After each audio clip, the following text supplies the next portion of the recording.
I'm the HR director for Airtel. I think I joined the business about 2 years ago.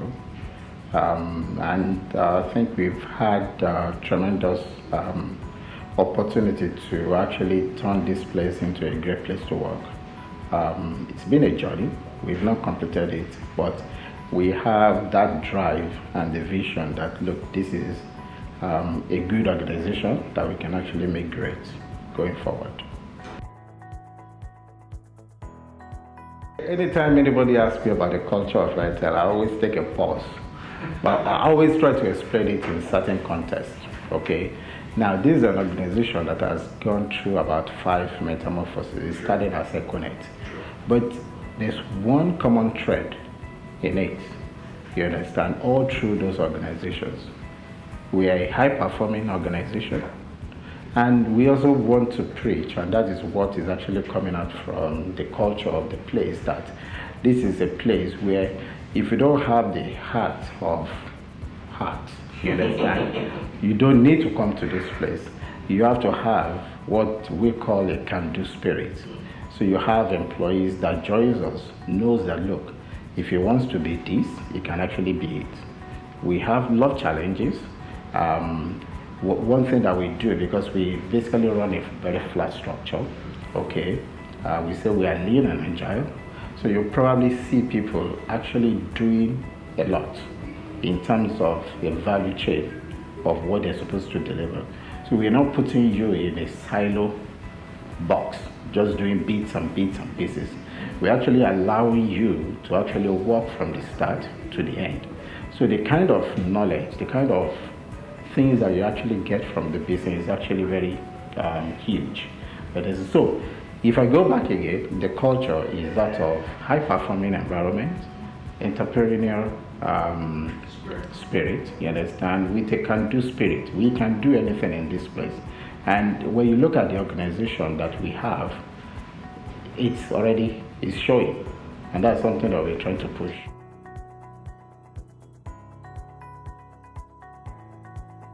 We were being deliberate in what we wanted to achieve. So when you also look at the environment itself in terms of the economic environment in Nigeria, we were also trying to make sure that we can actually balance it and change the way we do things for the employees. I just pick on just a few things that we were doing. One, we know that it is very key for our employees when it comes to their career. You understand? People want to grow. I think that is the easiest thing that you can actually do in an organization. You understand? So how do I add value to the life of my employees? Okay, and then also we also did some other stuff in terms of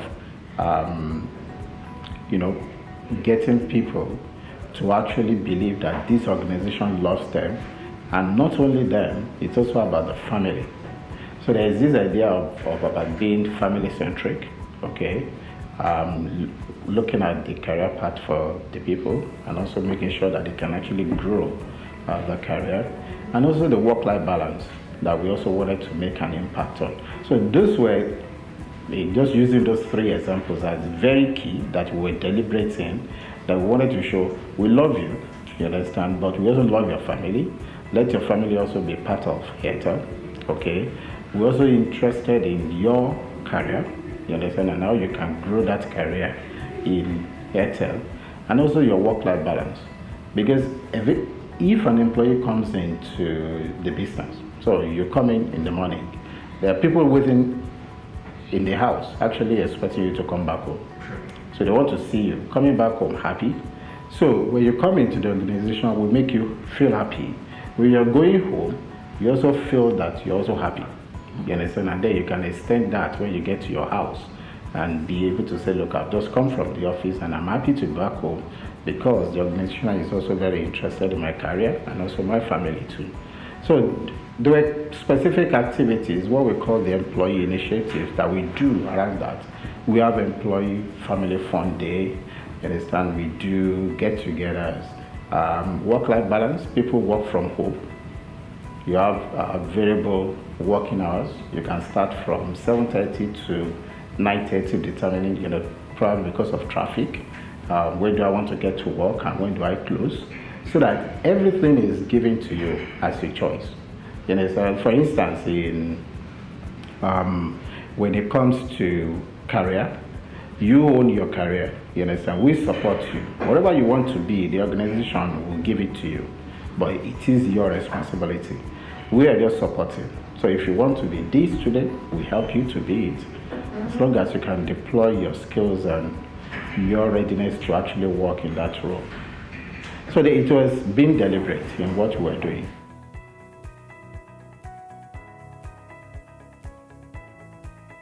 It starts from the beginning. So if I'm looking for someone to be employed, I'm looking for people that have the same type of leadership competencies we're looking for, technical competencies we've already identified, and the person that will fit the culture and also kind of play out the values that we have in this place in terms of being alive, being respectful, and also being inclusive. So from the beginning, you're actually being interviewed based on a competency-based interview model, system, framework.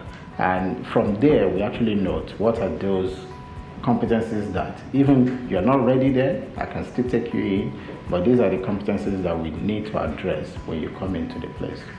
We've also revamped in the past 2 years our onboarding process. And one of the jokes that goes around is that most of the people that have been in the business before actually say that I want to go through the onboarding process again. You understand? Because look, that's where people basically get their first break, and sometimes it determines how successful you're going to be within the organization. Okay, so we've revamped the onboarding process. And then when you also come in, it's now your responsibility in terms of how do I want to learn? How do I want to grow within this organization? I always believe in the mantra that, look, your development is your own. It has worked for me, so I know that it can work. You understand? For other people too. You own it, you define it, and they will support you. So people comes into the organization, we do the right onboarding, they start working. The people that can coach, the people that are being attached to mentors. So we make it easy for you to get assimilated and hit the ground running. Okay, the reward package is good. Okay, in terms of look, okay, well, if you perform, I mean, look, we have to back it up anyway. Yeah. High performing organization, you need to differentiate in terms of performance and make sure that people earn what they are actually supposed to earn based on the performance or delivery in the business. So with that, people are actually, tuned towards being saying, look, this company is interested in me.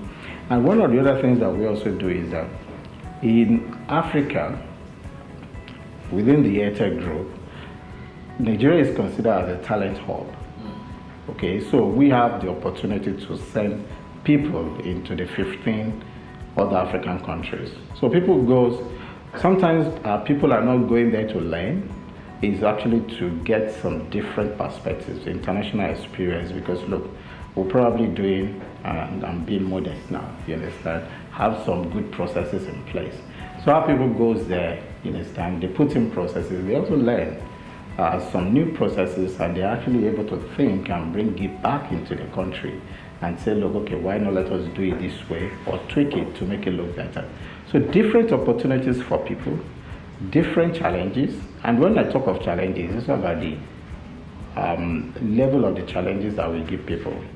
You have an opportunity to do something big from the beginning, not just doing small things, big things, big projects, key projects, and that you can actually see the effect of your work and whatever we give you.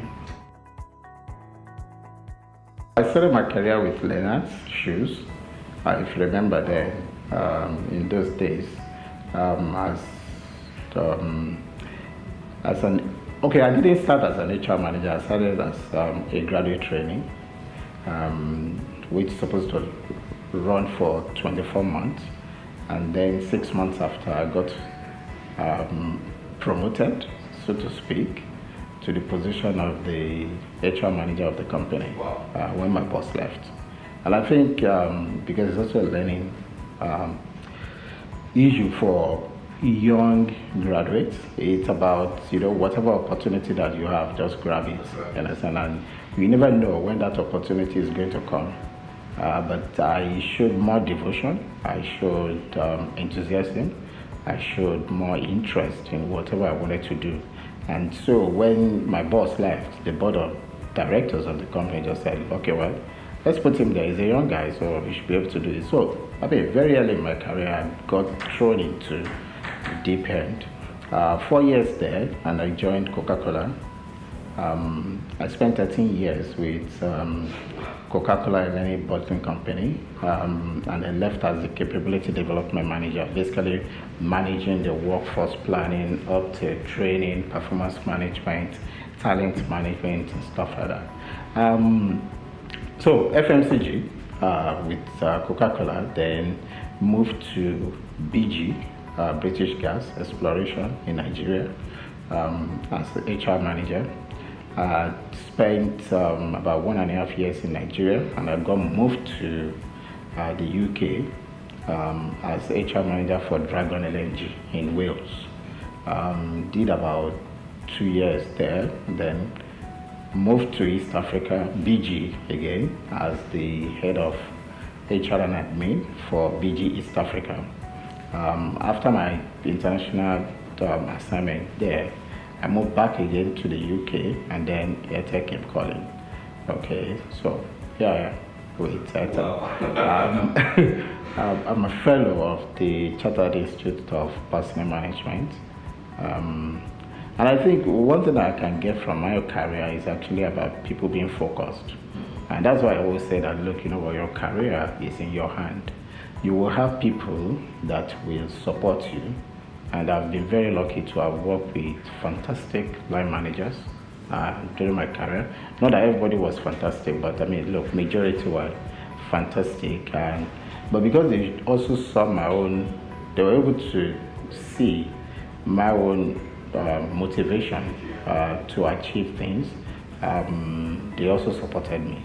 So it's two ways. You have to show that enthusiasm. You have to show that you wanted something. And then you need to also be able to work in good organizations that will also give you the room for you to grow. And I think I've been lucky throughout my career to have worked in good companies, and also in Airtel, where it's been fantastic. And if I look at my career, it is also something I'm more interested in. My own take in HR is that for HR to be able to add value to people's lives or employees' lives is actually about where the person is now and where he's going to get to. How do you help him on that journey?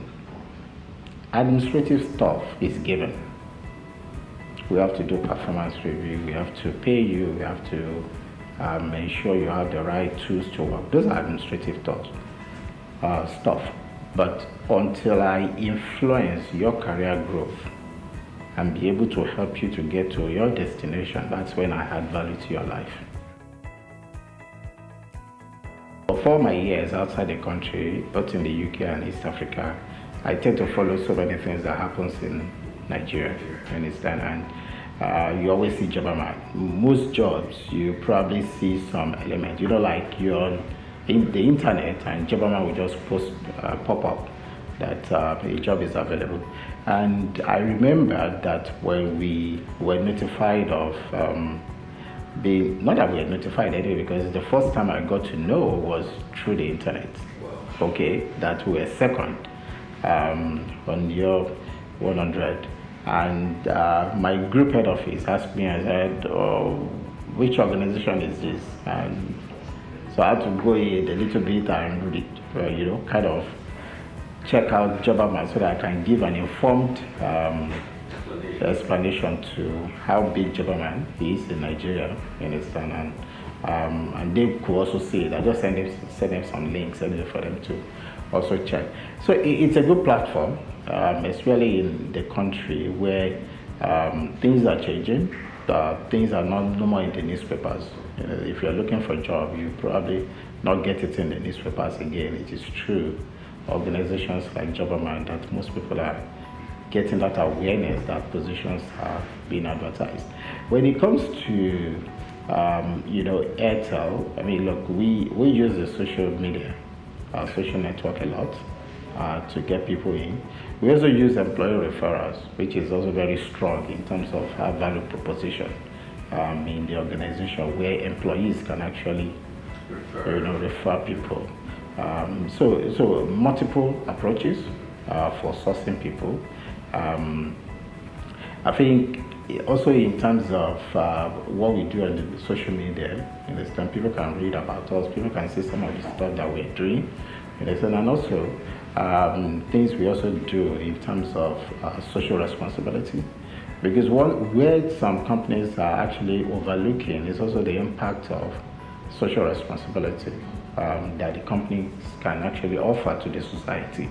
Internally, we have a very robust employee support scheme where employees actually donate part of their salaries into a purse, and it's something that we can actually use to help people outside the company, not people internally, because we have our medical scheme anyway. But so apart from the program that we run on TV, Airtel Touching Lives, the employee voluntary scheme is actually very strong. And we've actually impacted on so many people's lives, different conditions, different medical issues, that employees actually feel happy that they actually contributed something into making someone's life better in the society.